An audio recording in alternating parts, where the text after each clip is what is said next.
So there is no difference in general between in-person meeting, remote meeting, or hybrid meeting when it comes to making them great.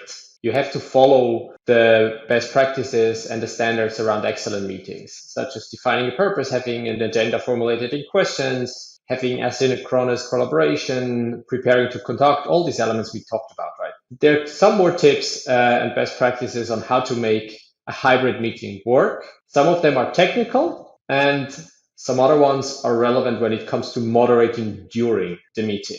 So for the technical elements, there are two things important. Number one, everyone that is physically together and present should log on to the call themselves and have a camera in front of their face. This can be simply your computer, just switch on your computer camera. You're going to have your materials anyway on your computer. But you allow then all remote participants to see expressions of individuals and understand better the context. Number two, switch off your microphone and your tone on your computer and have a centralized phone installation or spider in the middle of the table where you have one microphone, one shared speaker, so that the audio quality for the remote participant is great. Otherwise, we know that suddenly two people have the microphone on at the same time, or one has speaker, one has microphone.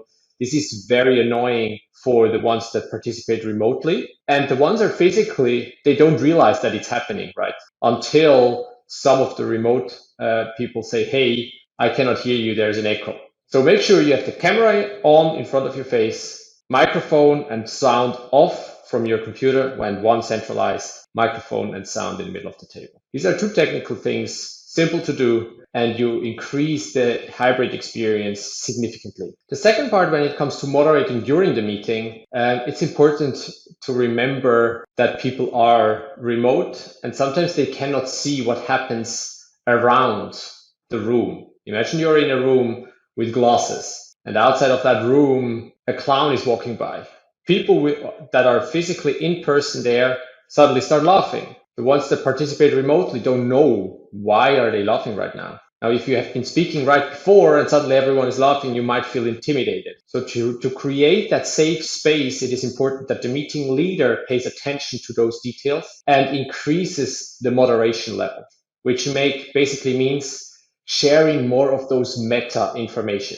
Hey, we are laughing because outside of the room just passed a clown. And by that, ensure that this psychological safety remains within the group. So two simple things, technical setup and moderation. The rest is the same for all meetings when it comes to making them great. Just follow the excellent meeting journey.